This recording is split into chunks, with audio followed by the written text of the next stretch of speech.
Okay. सो जब हम बात करते हैं चैप्टर नंबर 8 में आते हैं, अपनी बाइबल्स साथ खोल के रखिएगा। आप देखें तो चैप्टर नंबर 7 की 53 आयत से लेकर 8वें बाब की 11वीं आयत तक एक हमें ब्रैकेट नजर आती है। किस किस को ब्रैकेट नजर आ रही है? आपको आई है नजर बाइबल्स में? अगर नजर आई है तो आप कह सकते हो यस। सो आपको चैप्टर नंबर 7 वर्स 53 यस से सर। बिल्कुल 8वें बाब की 11वीं आयत तक आपको एक ब्रैकेट नजर आ रही है। अच्छा, अब इस ब्रैकेट का मतलब क्या है? इस ब्रैकेट का यह मतलब है कि यूहन्ना रसूल की लिखी हुई इंजील के जो पुराने मसवदे हैं या नुस्खा जात हैं, उसमें हमें ये किस्सा नहीं मिलता। बहुत से स्कॉलर इस बात पर एग्री हैं कि शायद ये पुराने नुस्खा जात का हिस्सा नहीं है, लेकिन ऐसा हरगिज नहीं है कि ये वाकया पेश ना आया हो सकता है कि ये वाकया पेश हुआ हो। ये वाकया वहां पर जरूर इसने it took place over there, लेकिन शायद ये यूहन्ना रसूल ने लिखा नहीं था। लेकिन हम देखते हैं कि एकदम से सीन बदल जाता है। आप 7वें बाब की 45वीं आयत से 52 आयत तक पढ़े तो वहां पर हमें निकोदिमस और सदर अदालत में जनाब जी वहां पर जो एक रफड़ बढ़ जाता है, वहां से हमें एक टीचिंग सेशन की तरफ हम रवाना हो जाते हैं। और यहाँ पर देखें तो 8वें बाब की पहली आयत में देखें तो लिखा, मगर यीशु जैतून के पहाड़ को गया। और फिर एक एक हमें क्लाइमेटिक शिफ्ट नजर आता है। हमें एक क्लाइमेटिक शिफ्ट नजर आता है यहाँ पे। और एक जो बड़ी मीनिंगफुल बात मैं यहाँ पे बताना चाह रहा हूँ, पिछले हमने चैप्टर्स में देखा कि यीशु मसीह के खिलाफ सफाराई की जा रही है, यीशु मसीह के की मुखालफत की जा रही है। अब यहाँ पर जो फरीसी हैं उनका काम देखें तो क्या हुआ है। दूसरी आयत देखें जरा मेरे साथ। वो कहते हैं, सुबह सवेरे ही वो फिर हैकल में आया और सब लोग उसके पास आए। वो बैठकर उन्हें तालीम देने लगा, और फकीह और फरीसी एक औरत को लाए जो जना में पकड़ी गई थी, और उसे बीच में खड़ा करके यीशु से कहा। अब वो एक जना में पकड़ी गई, एंड फिर के बाद पकड़ी गई औरत को वो लेकर आए, उसे बीच में खड़ा कर दिया, यीशु से सवाल करना शुरू कर दी क्या कि ए उस्ताद, ये औरत जना के एन फेल के वक्त पकड़ी गई है। तो रैत में मूसा ने हमको हुक्म दिया कि ऐसी औरतों को संसार करें। अब यीशु के सामने वो पेश कर दिए। यहां पर मुझे यहूदियों का और फरीसियों का दोगलापन नजर आ रहा है। कोट वो तौरात से कर रहे हैं, लेकिन मुझे इनमें एक दोगलापन नजर आ रहा है। दोगलापन क्या नजर आ रहा है? नंबर वन, पहली बात यह है कि अगर आप औरत को लेकर आए हो तो मर्द किथे है? क्योंकि लेविटिकस अहबार की किताब 20वें बाब की 10वीं आयत और अस्तिस्ना की किताब उसके 22वें बाब की 22वीं आयत जब आप पढ़ते हैं तो वहां पर लिखा है कि एंड फेल के वक्त पकड़े गए जो लोग हैं, यानी मर्द और औरत दोनों को पेश किया जाना चाहिए। तो यहाँ पर हमें उनका दोगलापन है, सिर्फ औरत को लेके। मर्द मर्द कितने पाज गए? और मल साहब ने गीत गाया, बदकारी में पकड़ी औरत लाए हैं, पापी हैं पर पत्थर मारने आए हैं। आज जरा नारी का खेल तमाशा हो, कुचले उसको सामने जिसका लाशा हो। हमें बड़ी जबरदस्त बात करते हैं मल साहब के मर्द का क्या है, इधर गया या उधर गया। तो वाकई उसका तो, लेकिन कोई सेंस नहीं बन रही। आप तो रैत को कोट कर रहे हो, आप सहाइफ को कोट कर रहे हो, लेकिन सहाइफ की रिक्वायरमेंट पूरी नहीं कर रहे। दूसरी चीज देखें कि क्लियर एविडेंस भी नहीं है वहां पर कि वो वाकई ही में एन फेल के बाद पकड़ी गई है। हो सकता है कि बस उठाकर आजमाइश के लिए यीशु मसीह के सामने ले गए हो, कोई क्लियर एविडेंस नहीं है। और तीसरी बात, अगर यीशु कहता है, मिसाल के तौर पे जरा सोचे, अगर यीशु कहते हैं हाँ ठीक है, नु मारो, तो वो रूमी हुक्म को तोड़ देता है, क्योंकि कोई भी शख्स रोमी हुक्म को तोड़ नहीं सकता था, क्योंकि हुकूमत की तरफ से यहूदियों को यह राइट नहीं था कि किसी को भी संसार करे, सलीब पर लटकाए।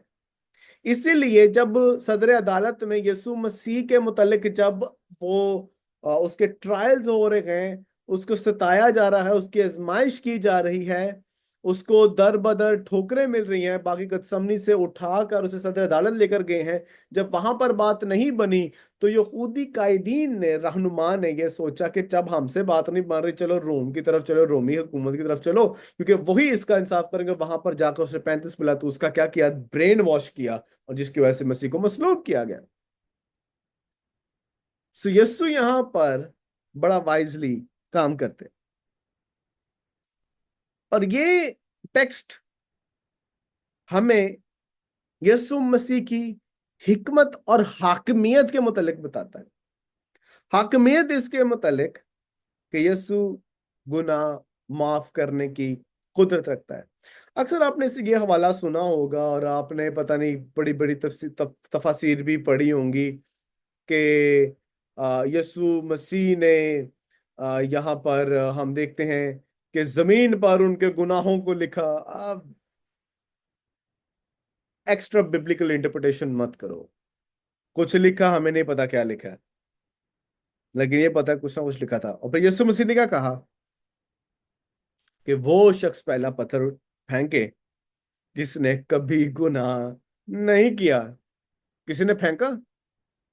नहीं, किसी ने नहीं फेंका, क्योंकि उस जगह पर उन सब के बीच में, बड़े मजमा के बीच में, सिर्फ एक शख्स था जिसने कभी जिंदगी में गुनाह ना किया था, वो मेरा और आपका मुनजी यीशु था। सब क्या लिखा है, वो उल्टे पांव फिर गए, वो चले गए। एक मुफस्सिर ये कहता है कि यीशु मसीह ने उन यहूदी हिपोक्रेट्स के तख्ते उलट दिए।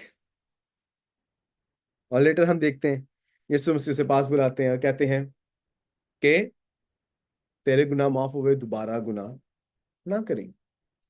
Christ forgives since. फिर वो आगे ये तवक्को भी करता है कि आप दोबारा गुनाह ना करें। आगे जब हम बढ़ते हैं 8वें बाब की 12वीं आयत से 30वीं आयत तक, वहां पर हम ये देखते हैं कि यीशु मसीह दुनिया का नूर है। आपको याद होगा कि पहले बाब की 4वीं और 5वीं आयत में हमने यीशु मसीह के मुतालिक क्या सीखा था? कोई भी आप में से मुझे बता दे। What did we learn about Jesus from chapter 1 verses 4 till 5? आप में से कोई भी है, माइक अनम्यूट करके मुझे इसका जवाब दे सकता है। सर, हमने ये पढ़ा था कि यीशु मसीह जिंदगी का नूर है, और उसका नूर आदमियों में है, और वो नूर तरीके में चमकता है। बिल्कुल। So we read that Jesus Christ is what? Jesus Christ is the light. वो नूर है। और नूर क्या करता है? नूर तारीकी में चमकता है। लेकिन यीशु की गवाही वहां पर वो यूहन्ना दे रहा है, यूहन्ना रसूल दे रहा है। यहां पर यीशु मसीह खुद हमें अपनी गवाही देता हुआ आप दिखाई देगा। याद रखें, ये इमेजरी नूर के मुतालिक से ये हमें अनाजील में भी नजर आते हैं, नया नामा में भी नजर आते हैं, और हमें पुराने नामे में नजर आते हैं। पुराने नामे में देखें तो जब आप पैदाइश की किताब पहले बाब की 3री और 4थी आयत पढ़ते हैं, यीशु मसीह ने, सॉरी, खुदा ने सबसे पहले क्या बनाया? खुदा ने कहा रोशनी हो जा, रोशनी हो गई। सबसे पहले रोशनी बनाई, नूर बनाया।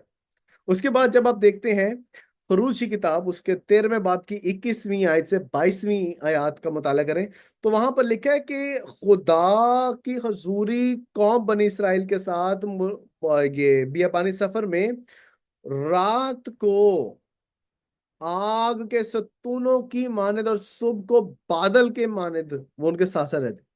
ये आग भी, fire is the imagery of light. फिर जबूर 27वीं, जबूर 27 उसकी पहली आयत के मुताबिक नूर निजात को सिंबलाइज या निजात की अक्कासी करती है। नूर खुदा के कलाम की भी अक्कासी करती है, ज़बूर 119 उसके 105वीं आयत के मुताबिक। और इसराइल को नामख्तून या गैर कौमों तक नूर पहुंचाने वाले के तौर पर बुलाया गया है, यसाया चैप्टर नंबर 49 वर्स 6 के मुताबिक। तो जब आप 12वीं आयत से 20वीं आयत में पढ़ते हो तो यहां पर हमें तीन एक्सचेंजेस नजर आते हैं। Number one, between Jesus and Pharisees. पहली बात, यीशु मसीह यहां पर अपनी खुद की गवाही देते हैं, और उसके बाद क्वेश्चन किए जाते हैं यीशु मसीह से कि जनाब, बाप कौन है। जरा 13वीं आयत में से देखें, वो कहते हैं, फरीसियों ने उससे कहा, तू अपनी गवाही आप देता है, तेरी गवाही सच्ची नहीं। अच्छा जी, 19वीं आयत देखे जरा। उन्होंने उससे कहा, तेरा बाप कहाँ है। यीशु ने जवाब दिया, ना तुम मुझे जानते हो ना मेरे बाप को। अगर मुझे जानते तो मेरे बाप को भी जानते। What a strong claim. This section, यहां पर जो सेक्शन है, यहां में बड़ी एक ड्रामेटिक डिक्लेरेशन नजर आती है नजात के मुतल्लिक वादे की। हम यहां पर, आप इसको क्योंकि पूरा पढ़ें, मेरे पास टाइम नहीं है कि मैं वर्स बाय वर्स चलूं। याद रखें कि या तो हम यीशु को रद्द कर सकते हैं या उसे कबूल कर सकते हैं। और जब भी यीशु को कबूल करने की लैंग्वेज, इस्तारा, जुमला इस्तेमाल किया गया है, उसमें हमें शागिर्दियत नजर आती है। और ये शागिर्दियत एक ऐसा एलिमेंट है जो हमें यूहन्ना की इंजील में हमेशा की जिंदगी के साथ इसका ताल्लुक नजर आता है। जब यीशु मसीह ये बातें कर चुके होते हैं, 18वीं देखें तो यीशु मसीह कहते हैं, एक तो मैं खुद अपनी गवाही देता हूं, और एक पाप जिसने मुझे भेजा है मेरी गवाही देता है। यीशु मसीह ने कहा, ना तुम जानते मुझे ना मैं अच्छा भेजा है। ये बड़ी ना एक अच्छा एक लैंग्वेज है यहाँ पर। जो वर्ड है भेजा गया, उसके ग्रीक में वर्ड है हुपागो, HUPAGO, हुपागो। और इसका मतलब है रहलत करना, ताकि दुनिया से रहलत हो, मौत से जी उठने तक, और जी उठने से सरफराजी तक। सो इसलिए पांच हमें ये यहाँ पर ये चीजें नजर आती हैं कि यीशु मसीह भेजा गया है, और यीशु मसीह का भेजने वाला कोई और नहीं बल्कि उसका आसमानी बाप है। जब आप 15वीं आयत देखते हैं, जरा देखिए, तुम जिस्म के मुताबिक फैसला करते हो, मैं किसी का फैसला नहीं करता। अच्छा, यहाँ पे फैसले के लिए जो वर्ड है वो असल में है अदालत। अब यहाँ पे कह रहे हैं, मैं किसी की अदालत नहीं करता, मैं किसी का फैसला नहीं करता। इसका आंसर यस भी है, इसका आंसर नो भी है। No in a sense, yes वो किसी की अदालत नहीं करता, उस तरह से नहीं जैसे फरीसी करते हैं, लेकिन अदालत का कुल इख्तियार यीशु मसीह को दिया गया है। और यीशु मसीह आमद सानी के वक्त वो अदालत के लिए आएगा। पहली दफा जब यीशु मसीह आया तो वो बतौर नजात दहिंदा आया, लेकिन दूसरी दफा अब जब यीशु मसीह आएगा, वो बतौर इंसाफ करने वाले के तौर पे आएगा। आमीन। और 8वें बाब की 19वीं 20वीं आयत देखते हैं, तो यहां पर वो बाप की लोकेशन, इट्स अ लोकेटिव, कि बाप कहां पे है। यीशु मसीह ने क्या जवाब दिया, मैं जानता, तुम नहीं जानते। और ये पहले बाप का कितना मिलता है, इकलौता बेटा जो बाप की गोद में है। He knew. The question actually reveals the ignorance concerning Jesus relation to to God. यहूदी पहचान अभी तक नहीं पा रही है यीशु मसीह के कामों से, तो वाकई में खुदा है। आमीन। सो यहां पर आगे जब आप 21वीं आयत से 30वीं आयत तक पढ़ते हो, तो आपको, आप कंफ्यूज ना होना, हम लोग 8वें बाब की 21वीं आयत से 30वीं आयत तक देख रहे हैं। सो यहाँ पर हमें यीशु मसीह के ओरिजिन और उसकी फितरत के मुतालिक, यीशु मसीह का आगाज कहाँ से हुआ, कहाँ से वो बिलोंग करता है, और उसकी फितरत के मुतालिक सीखने को मिलता है। सो यीशु मसीह अपने सामाईन को ये आगाह करते हैं कि अगर वो उस पर ईमान नहीं लाते तो अपने गुनाह में मरेंगे। देखिए मेरे साथ जरा 21 में लिखा है, उसने फिर उनसे कहा, मैं जाता हूं और तुम मुझे ढूंढोगे और अपने गुनाह में मरोगे, जहां मैं जाता हूं तुम नहीं आ सकते। दो बड़े एक्सचेंज होते हैं, जरा मेरे साथ देखिए। पहला, you will die in your sins, 21वीं आयत से 24वीं आयत तक क्या कहता है। बस यहूदी ने उससे कहा, वो अपने आप को मार डालेगा जो कहता है, जहां मैं जाता हूं तुम नहीं आ सकते। मैंने उनसे कहा, तुम नीचे के हो और मैं ऊपर का हूं, तुम दुनिया के हो और मैं दुनिया का नहीं। इसलिए मैंने तुमसे यह कहा कि अपने गुनाह में मरोगे, क्योंकि अगर तुम ईमान ना लाओगे मैं वही हूं तो अपने गुनाहों में मरोगे। जीसस का फोकस दर हकीकत गुनाहों पर नहीं था, मगर एक गुनाह पर था। वो क्या था? यीशु को बतौर खुदा रद्द करना, या बतौर इब्ने खुदा रद्द करना। ये लोग यीशु मसीह के बारे में समझ नहीं पाए थे, और आज दुनिया भी नहीं समझ पाती। और बाद में देखते हैं यीशु मसीह शागिर्दों को कहते हैं कि तुम इस दुनिया के नहीं हो, तुम दुनिया में हो पर दुनिया के नहीं हो, क्योंकि शागिर्द दूसरे बाप के बाद, यीशु मसीह के मौजूद देखने के बाद वो यीशु पर ईमान लाए।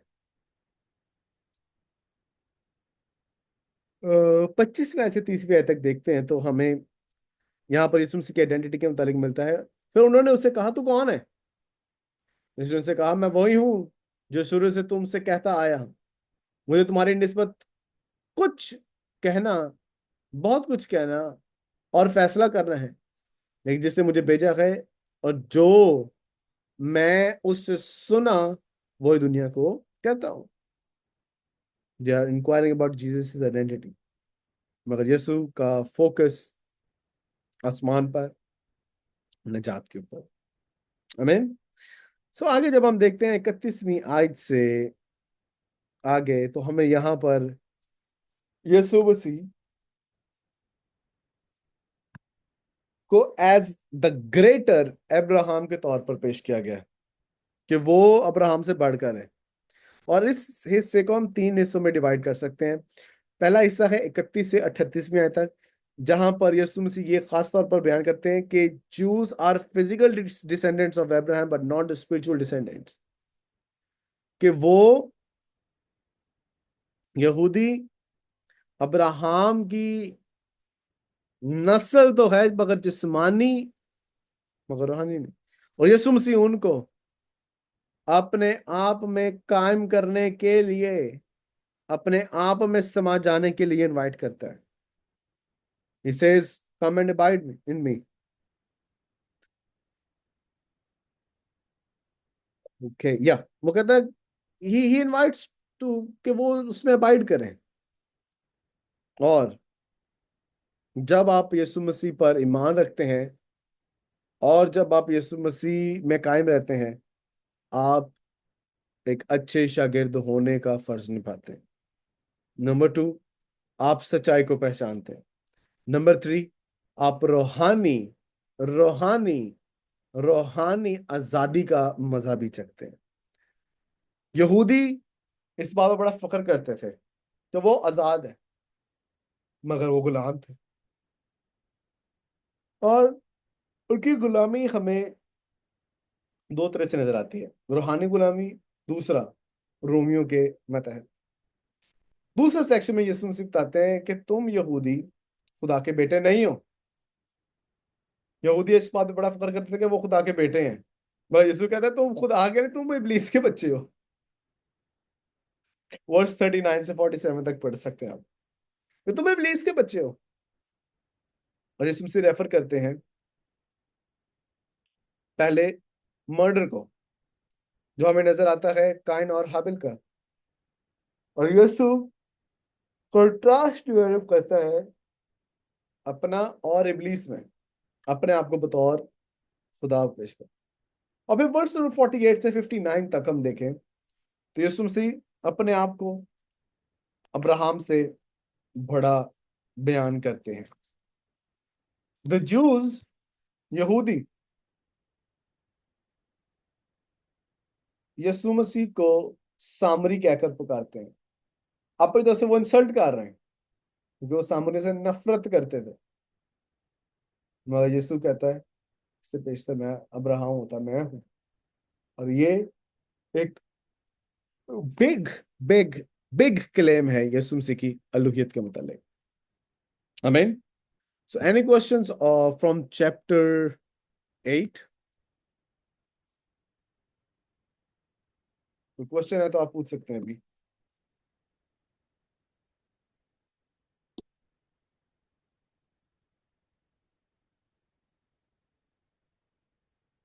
नो? जी जी। मुझे इसका दूसरा पार्ट है जॉन 7:16 से 8:11 तक। जिस तरह हमने पिछली बुक में पढ़ा था, बुक ऑफ मार्क के अंदर, उसका भी एक पोर्शन था ना जिसके अंदर जो ओरिजिनल जी मैन्युस्क्रिप्ट जी, वो में चैप्टर था, नंबर तो 16। तो बोथ आर सेम, मतलब जो केस उधर था कि वो भी ओरिजिनल मैन्युस्क्रिप्ट में नहीं था, तो सिमिलरली ये भी इसी या तरह ओरिजिनल मैन्युस्क्रिप्ट। या इट्स सेम। वहां पर भी है, यहाँ पर भी है एडिशनल। ये नहीं मैं आप कह सकते कि ये इंस्पायर्ड नहीं है, बट हमें हाउ टू से दैट कि अर्ली मैन्युस्क्रिप्ट्स में नजर नहीं आता, नहीं आता नजर। So let's be true to that. एक क्वेश्चन दे रहा हूं, जरा इस पे सोचें। एक क्वेश्चन दे रहा हूं और आप सबका मुझे उस पे आंसर चाहिए। यीशु दुनिया का नूर है। आप इस नूर को इस तारीकी के जहां तक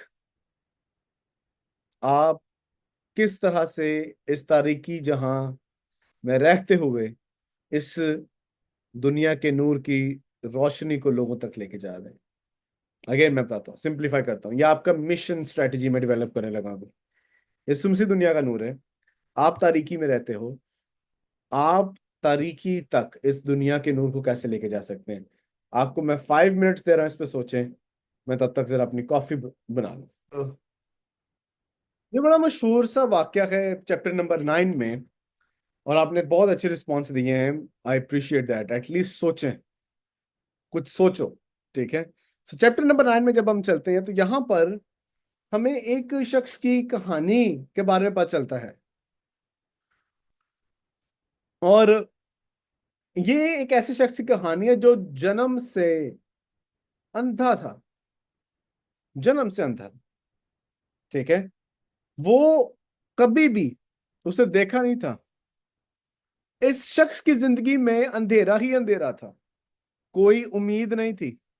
उसने कभी कुछ ना देखा था। मगर ये कहानी सिर्फ उसके जिस्मानी अंधेपन या तारीकी या तारीक में होने के मुतालिक नहीं है। क्योंकि याद रखें, मैंने आपको एक चीज सिखाई थी यीशु मसीह के मुतालिक, जब भी उसने ये मौजज़ात दिखाए हैं जो आपका तर्जमा है, दर हकीकत ये मौजज़ा नहीं, ये निशान था। क्योंकि निशान में मौजज़ा है और किसी डीपर मीनिंग को वो रेफर कर रहा है। और हमें यहां पर इस शख्स की रूहानी और जिस्मानी तारीकी के मुतालिक सीखने को मिलता है। पिछले बाब में हमने देखा कि यीशु मसीह क्या कहते हैं अपने आप को, मैं दुनिया का नूर हूं। और यहां पर वो उस नूर को लेकर इस शख्स के पास आया। इसलिए मैंने आपको कहा था, ये जरा सोचें कि आप इस नूर के पैगाम को लोगों तक कैसे लेके जाएंगे। You will have to go. आपके पास कोई नहीं आएगा, आपको जाना पड़ेगा, इनवाइट करना पड़ेगा। जो तो बिब्लिकल फेथ चर्च से मुंसलिक हैं इस दफा एमिली तो इसको वहां पर एक्सपीरियंस कर लेगी। हमने इस दफा करना है कम एंड सी क्रिसमस। हम पूरी निशात कॉलोनी में नौजवान बेटियां, नौजवान बेटे, बुजुर्ग माए, बुजुर्ग अंकल सारे जाएंगे बाहर फ्लायर्स लेके, और हम सबको इनवाइट करेंगे कि क्रिसमस के मौका पर बिब्लिकल फेथ चर्च में जरूर आए और देखें कि क्रिसमस है क्या। हम वहां पर सेंटा क्लॉज का तमाशा नहीं करने वाले, हम उनको इंजील सुनाएंगे कि यीशु आया क्यों है। So I am excited to preach and invite people for come and see Christmas। आओ और देखो क्रिसमस, ये मेरा टाइटल होगा क्रिसमस के लिए। सो इनवाइट करना चाहिए। You will have to go and take the gospel. आपने जाना है इस इंजील के पैगाम को लेकर। और हम यहां पर एक बड़ी पिक्चर जब देखते हैं तो ये जन्म का अंधा शख्स रूहानी और जिस्मानी तौर पर तो अंधा था, तारीकी थी, मगर फरीसियों के बारे में भी देखें, वो रूहानी तौर पर अंधे थे, हालांकि जिस्मानी तौर पर वो बिल्कुल ठीक थे, मगर रूहानी तौर पे अंधे सन। याद रखें, this story is more than just a historic account, क्योंकि ये कहानी रूहानी नूर और रूहानी तारीकी के मुतालिक है। यूहन्ना चाहता है कि जब रीडर उस कहानी को पढ़े, वो ये जाने कि हमें दुनिया के नूर को लोगों तक लेकर जाने की अशद जरूरत है। लोग तारीकी में हैं, इसीलिए यूहन्ना इस पे बड़ा एम्फसाइज करता है। यीशु मसीह के शागिर्दों ने उनसे पूछा कि जनाब मास्टर जी, ये शख्स जन्म का अंधा क्यों है? क्या इसने कोई गुनाह किया या इसके माँ बाप ने कोई गुनाह किया है? You can read the chapter, मैं चैप्टर में से वर्सेस नहीं पढ़ रहा। यीशु मसीह कहते हैं, ना एने कोई गुनाह कीता, ना एंदे माँ प्यो ने गुनाह कीता, ये सब कुछ इसलिए हुआ ताकि खुदा का जलाल जाहिर हो। आमीन। आज हम लोगों में ना जजमेंटल बड़े हुए थे, हम कहते हैं ओ तूने ये गुनाह किया था इस वजह से तेरे साथ ये हुआ है। क्योंकि उस वक्त भी, उस दौर में भी लोग इस कहते थे कि कोई शख्स जो अंधा है, कोई भी शख्स जो कोई बीमार है, जरूर या तो उसने कोई गुनाह किया है या वो अपने आबा अजदाद के गुनाह का कॉन्सिक्वेंस को भुगत रहा है। जो यीशु ने क्या कहा, नहीं, खुदा के जलाल के लिए। और यीशु मसीह देखे कि वहां पर जब गए हैं तो वो अर्जेंसी शो करा रहे, चल चल चल चले। देखिए जरा वैसा चौथे पांचवे, जिसने मुझे भेजा है हमें उसके काम दिन ही दिन को करना जरूर है। वो रात आने वाली है जिस में कोई शख्स काम नहीं कर सकता। जब तक मैं दुनिया में हूं दुनिया का नूर हूं, जब तक मैं दुनिया में हूं दुनिया का नूर हूं, लेकिन बाद में तुम दुनिया के नूर और दुनिया के नूर के पैगाम को लोगों तक लेके जाओगे। इसलिए मैंने पूछा था कैसे हम इस दुनिया के नूर के पैगाम को दूसरों तक लेके जा सकते हैं। यीशु मसीह यहाँ पे अर्जेंट है, ही वो एक अर्जेंसी शो कर रहे हैं। क्यों अर्जेंसी शो कर रहे हैं? Because time was short. यीशु मसीह क्या करते हैं? यीशु मसीह बाद में थूकते हैं, जमीन पर थूका उन्होंने, थूक से मिट्टी सानी और मिट्टी को अंधे की आंखों पर लगाया, और बाद में कहा जा शिलोह के मुकाम पर जाकर इसे धो दे, जिसका तर्जुमा क्या है बाइबल में लिखा है, क्या है? भेजा हुआ, सेंट वन। एक स्कॉलर है बर्ज, उसने कहा the blind man is told to go to the place called Siloam यानी Shiloh, which means the sent one. He was sent by the sent one of God. के यीशु उसे हुक्म दे रहा है कि तू शलोह के मुकाम पर जा, जिसका मतलब है भेजा हुआ। और ये भेजा हुआ जो खुदा की तरफ से भेजा गया है, वो इस शख्स को आगे भेज रहा है। और वो जो खुदा की तरफ से भेजा हुआ है वो मुझे और आपको भेज रहा है कि दुनिया के नूर की गवाही लोगों तक लेकर जाए, क्योंकि दुनिया तारीकी में है और आपने इस तारीकी में रहते हुए उस नूर को रोशन करना है जो आदमियों का नूर है। आमीन। और बाद में लोग वहां पर उसके जो पास पड़ोस में रहने वाले थे वो परेशान हो जाते हैं, ये क्या हो गया, कि ये कहां से, ये शख्स तो वहां पर पड़ा मरा होता था, आज ये शख्स कैसे ठीक हो गया है। क्योंकि मेरे मुताबिक ये शख्स जरूर वहां पर डेली बैठा करता था, भीख मांगता था लोगों से, वो पैसे सपोर्ट की तवक्को करता था, लेकिन उसकी नीड पैसा नहीं थी, उसकी नीड यस्सु थी। और यस्सु जब उसके पास गया है, काम ही बदल गया। दुनिया को आज आसाइशों की तलब ख्वाहिश होती है, जरूरत दुनिया को यस्सु की है, क्योंकि यस्सु ही निजात दहिंदा है, वही निजात देता है। आमीन। बाद में लोगों ने इंटेरोगेट किया और खासतौर पर फरीसियों ने इंटेरोगेशन शुरू कर दी,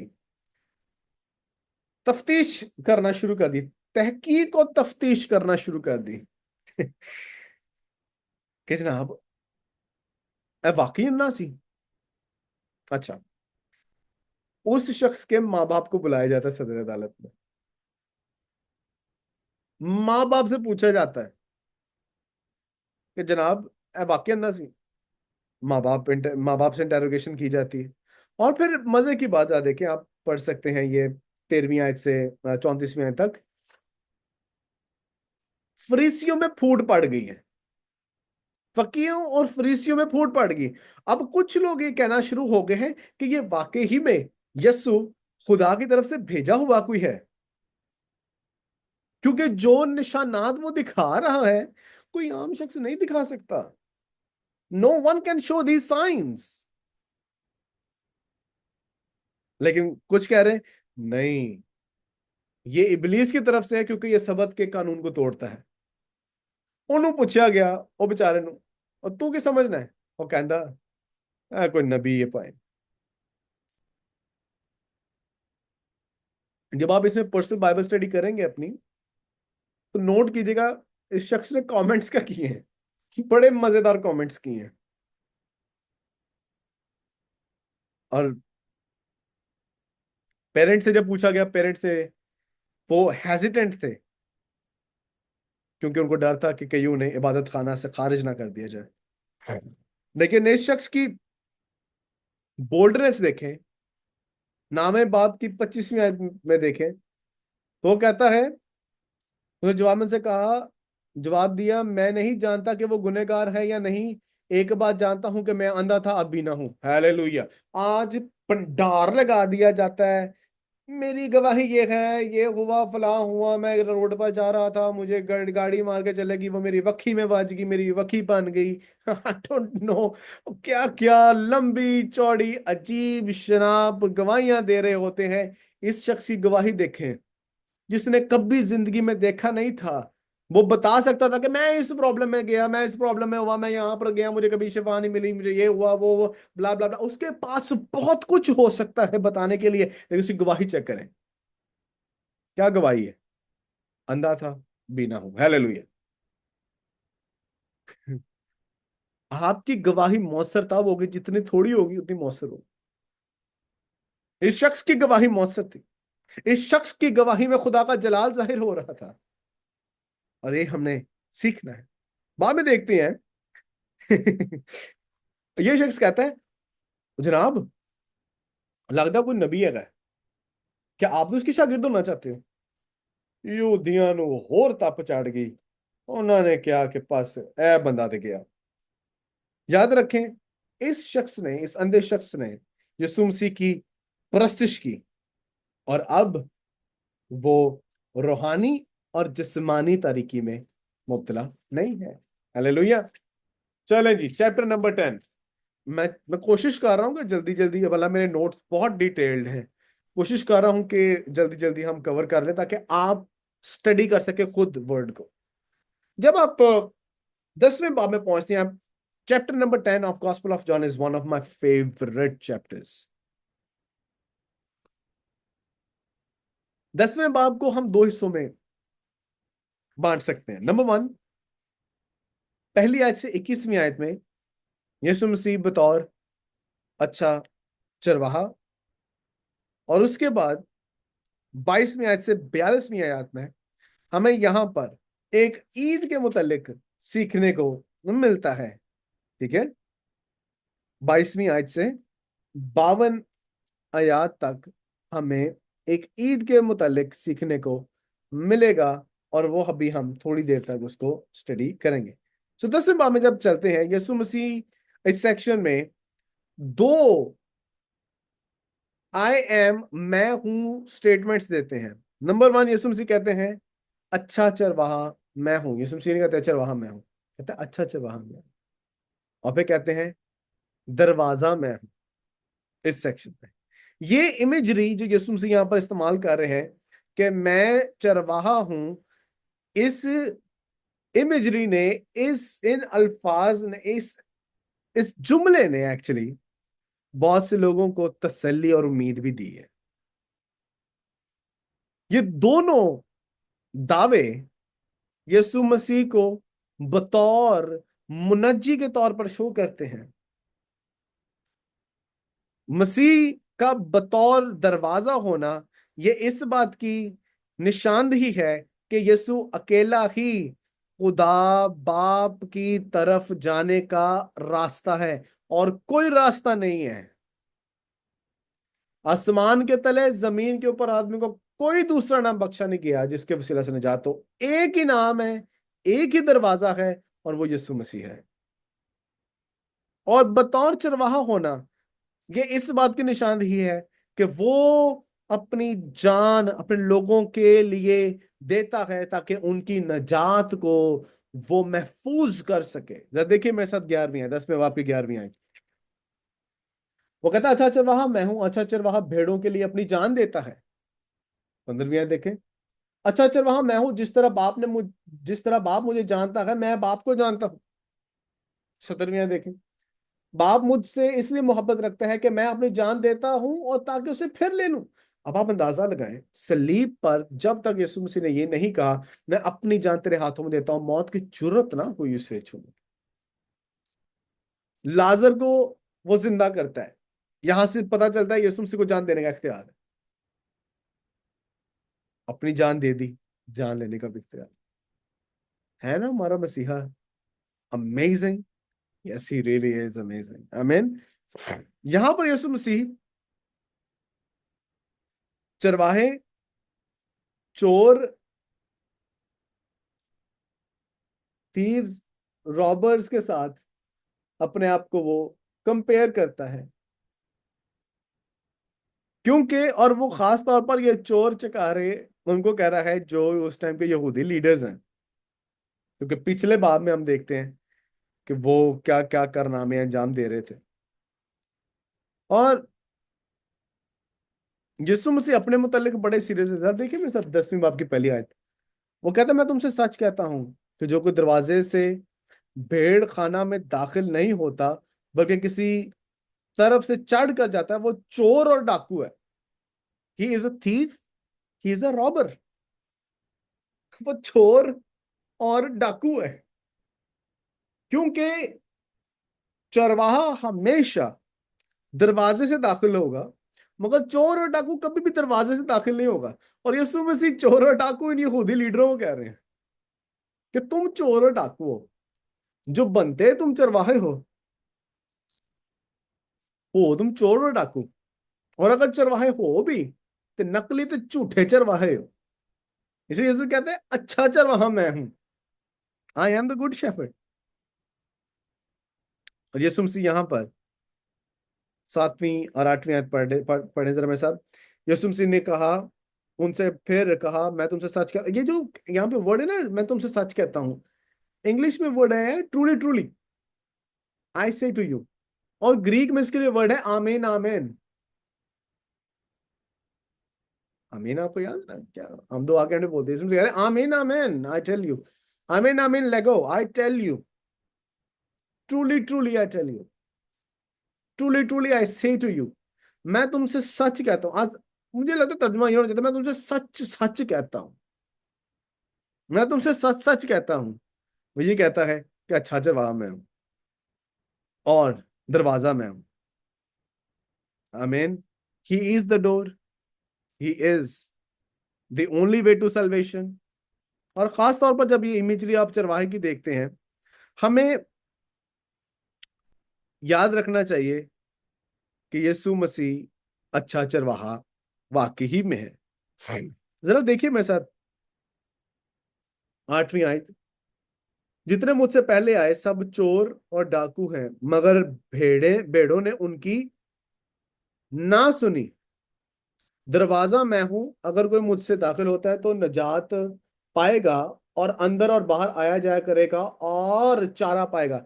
अच्छा, इसको ओवर इंटरप्रेट नहीं करना, इसको ओवर इंटरप्रेट नहीं करना, इसको सिंपली ये समझना है आपने कि यीशु अल मसीह आपको आपको आजाद करता है और निजात देता है, और साथ आपको चारा देने से मुराद आपको प्रोवाइड करता है। आमीन। बाब यीशु मसीह पहले यहां पर सर चोर डाकू कहते हैं। जी जी जी निदा।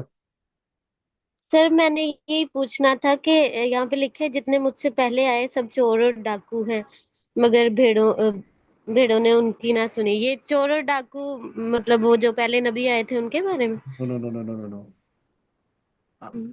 कॉन्टेक्स्ट देखें, कॉन्टेक्स्ट इज किंग। एक चीज याद रखें, कॉन्टेक्स्ट इज किंग। यीशु मसीह चोर और डाकू पहले किसको कहते हैं? मैंने अभी क्या बताया आपको? यहूदी लीडर्स को। बस। तो ये जो पहले ठीक। आए यानी यहूदी लीडर्स थे। हम्म। ठीक है। अच्छा, चोर डाकू थे, फॉर एग्जाम्पल, खुदा माफ करे, हम कहते हैं कि जी अच्छा जितने नबी पहले आए वो सारे चोर और डाकू थे। यीशु मसीह को, जब यीशु मसीह की सूरत बदली, उस पहाड़ पे मूसा और एलिया मिलने आए, तो क्या वो भी चोर और डाकू थे? नो। आई थिंक चोर और डाकू से मुराद ये है, टेक्स्ट मिस इंटरप्रेट करना है, वो यहूदी लीडर थे, कायदीन थे। ठीक है। सो उनको कहा जा रहा है। फिर यीशु मसीह आगे वो अपना ना कॉन्ट्रास्ट करते हैं कि चोर नहीं आता मगर चुराने, मार डालने और हला करने, मगर मैं इसलिए आता कि तुम जिंदगी पाओ और कसरत से जिंदगी पाओ। यूहन्ना 10:10 आप सबको जुबानी याद है। वो चोर और डाकुओं से सिर्फ चोर पे आ जाता है। यहां पर दर हकीकत यीशु ये बताना चाह रहा है कि इब्लीस एक बहुत बड़ा चोर है, आई थिंक। क्योंकि पतरस के मुताबिक, पहले पतरस 5वें बाब के 8वीं आयत के मुताबिक, वो धाड़ने वाला बब्बर है, शेर है, जो हर वक्त ताक में रहता है किस तरह फाड़ डाले। लेकिन याद रखें, यीशु मसीह इसलिए इस जिंदगी में आया, दुनिया में आया, ताकि हमें उस जिंदगी अता करे और कसरत से जिंदगी अता करे। यीशु मसीह फिर दोबारा 11वीं आयत में, 14वीं आयत में, वो अपने आप को बतौर एक अच्छा चरवाहा पेश करता है। और ये एक जो इमेजरी है ना चरवाहे की, मुझे, मैं सुबह सुबह जब इस पे नोट्स बना रहा था, I really felt like oh my gosh, एक एक रिलेशनशिप को जाहिर करता है। लिखा कि भेड़ें मेरी आवाज सुनती हैं। भेड़ उसकी ही आवाज सुनती है जिसका रिलेशनशिप होता है। यीशु मसीह यहाँ पर एक पर्सनल रिलेशनशिप को जाहिर कर रहे हैं, और ये बिल्कुल फिट ठहरता है ज़बूर 23 के साथ। खुदावंद मेरा चुपान है, मुझे कमी ना होगी, यानी खुदावंद मेरा चरवाहा है, मुझे कमी ना होगी। और बाद में यीशु मसीह, I just want to close it right now after a while, 11वीं 15वीं 17वीं 18वीं आयत में यीशु मसीह अपनी डेथ के बारे में बताता है कि मैं जान देता हूँ, मैं जान देता हूँ, मैं जान देता हूँ, मैं जान देता हूँ, मैं जान देता हूँ, मुझे भेजा इसलिए क्या मैं जान दूं, मुझे भेजा इसलिए क्या मैं जान दूं। आई थिंक इसकी दो रीजंस थी। नंबर वन, यीशु मसीह बार बार इसलिए कह रहा है, नंबर वन, क्योंकि वो इस बात से वाकिफ था कि उसका मिशन क्या है। अगर आप मिशन माइंडेड होंगे, आप मिशन की ही बात करें, वरना कमीशन की बात करें। दूसरी बात, यीशु मसीह इफ्जी मौत के मुतालिक सिखाना चाह रहा है कि मैं तुम्हारे लिए मरूंगा, मरूंगा मैं कि तुम्हारे लिए, ताकि तुम्हें जिंदगी देने वाला बनूं। आमीन। उसके बाद हम देखते हैं 22वीं आयत से जब हम आगे पढ़ते हैं, तो यहां पर हमें एक ईद का वाकया नजर आता है। जी। ओके। ईद तजदीद। ठीक है, 22वीं आयत से 42वीं आयत तक हमें ईद तजदीद का वाकया नजर आता है। अच्छा, ईद तजदीद के मुतल्लिक मैं आपको बता दूं, ईद तजदीद का ताल्लुक पुराने दामे से नहीं है। पुराने दामे में आपको ईद तजदीद के बारे में कुछ नहीं मिलेगा। ईद तजदीद का आगाज, इसे फीस्ट ऑफ लाइट्स भी कहा गया है, यानी रोशनी की ईद भी कहा गया है। ये नोट कर लें। पिछले चैप्टर में क्या यीशु ने, दुनिया का नूर मैं हूं, यीशु मसीह ने अंधे को पिनाई दी। और यहां पर अब ईद तजदीद के वक्त जो ईद नूर, नूराना भी कहा जाता है या हानि का भी कहा जाता है, इसका जिक्र पुराने दामे में नहीं, बल्कि इसका जिक्र आपको अपोक्रिफा, पहला और दूसरा मकाबी में, जो कैथोलिक बाइबल का हिस्सा है, उसमें आपको मिलेगा। इसका बैकग्राउंड मैं आपको बता दूं। एंटियोकस एपिफनीज, ठीक है, ये नाम याद रख ले, एंटियोकस एपिफनीज। नहीं भी याद होता कोई मसला नहीं। एक रूमी हाकिम था, वो एक ही रिलीजन चाहता था, उस विजन को लेकर चला जो बादशाह अलेक्जेंडर का था।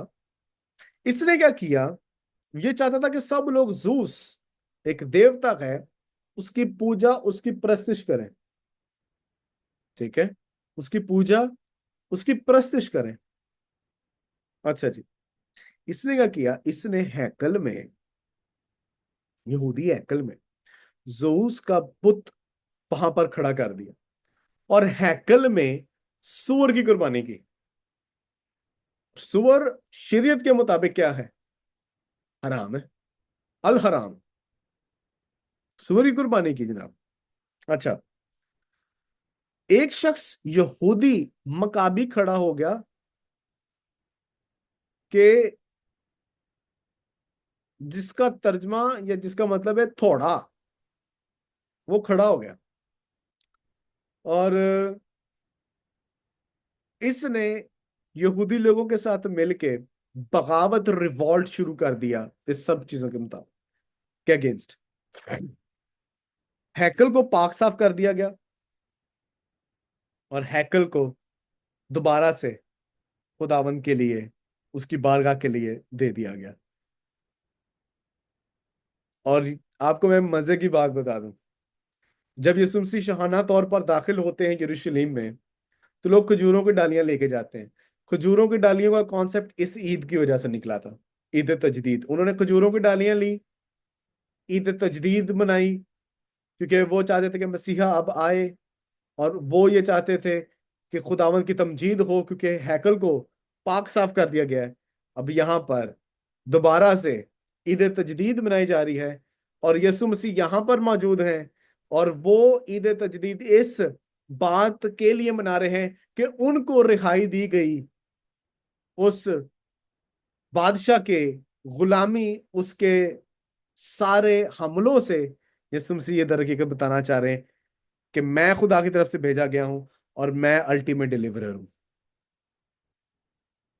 यहां पर यीशु मसीह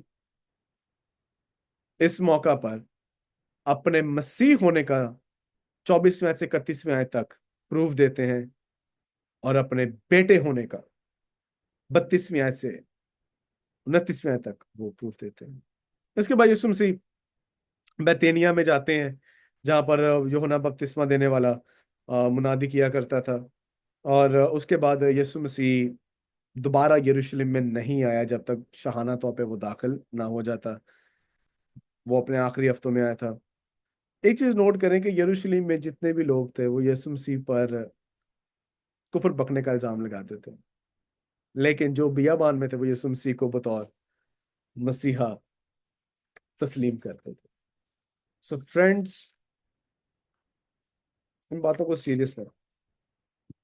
इस निजात के पैगाम को लोगों तक लेकर जाएं, ताकि ताकि खुदा का नाम इज्जत और जलाल पाए। आमीन।